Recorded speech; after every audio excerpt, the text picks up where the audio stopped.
How far would you go to collect insurance money? How about cutting off your own hand?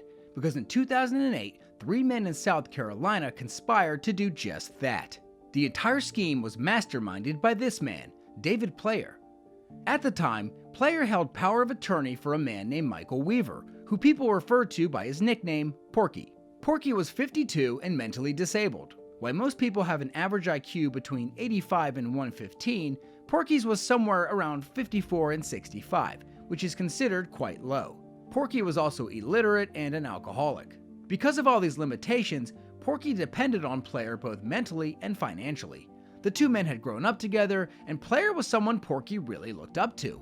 But Player took advantage of that, and took advantage of his role as power of attorney by taking out several insurance policies on Porky. And with these policies, Player stood to collect a lot of money if Porky were to be killed or dismembered. That gave Player a bright idea. So he recruited an associate of his named Gerald Hardin, who was a self-proclaimed crackhead, and convinced him to cut Porky's hand off. And in return, Player would give him $5,000 and continue funding his crack habit. Hardin agreed. Player then turned to Porky, his intellectually disabled friend whom he held power of attorney over, and convinced him that if he let this guy Hardin cut his hand off, he would pay off his moped motorcycle and buy him a new trailer to live in.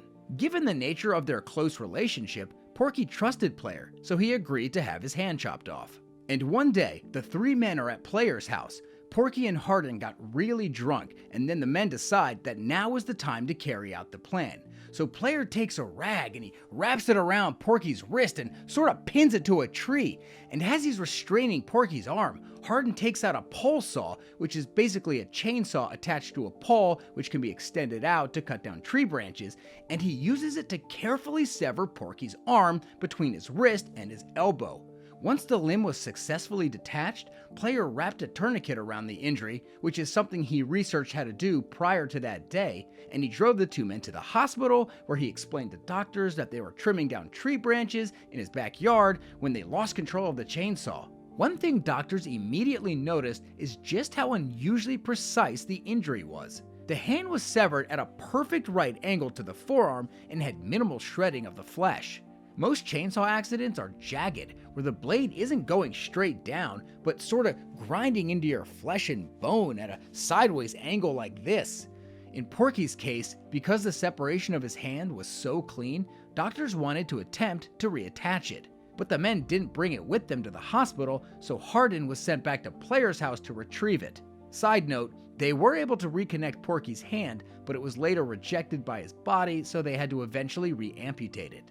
Nonetheless, after the men left the hospital that day, Player began filing those insurance claims which said if Porky were to be dismembered or killed, he would receive settlement money. And it wasn't long before he collected just over $671,000. Once the money was received, he bought his son a house, built a storage unit on his property, and bought a car for Gerald Hardin. Player was able to spend nearly $300,000 before authorities caught on to him. Which brings us to how the scam was finally busted. About a year after all this happened, Player's wife was sifting through some documents in the house during a divorce proceeding and came across a briefcase. Inside the briefcase were several dozens of credit cards taken out in Porky's name, in which Player was using to pay off the premiums on Porky's insurance policies. His wife gave the briefcase to her attorney, who showed the briefcase to the FBI, and they opened up an investigation. After a trial, David Player was sentenced to 14 years in prison.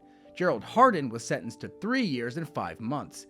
Even though he was the one who actually cut off Porky's hand, his sentence was far less. Partly because he was on a lot of drugs at the time and very controllable, but mostly because Hardin was extremely remorseful for what he had done. He pled guilty to his crime and was cooperative with the FBI's investigation, whereas David Player lied, denied everything, and never showed remorse.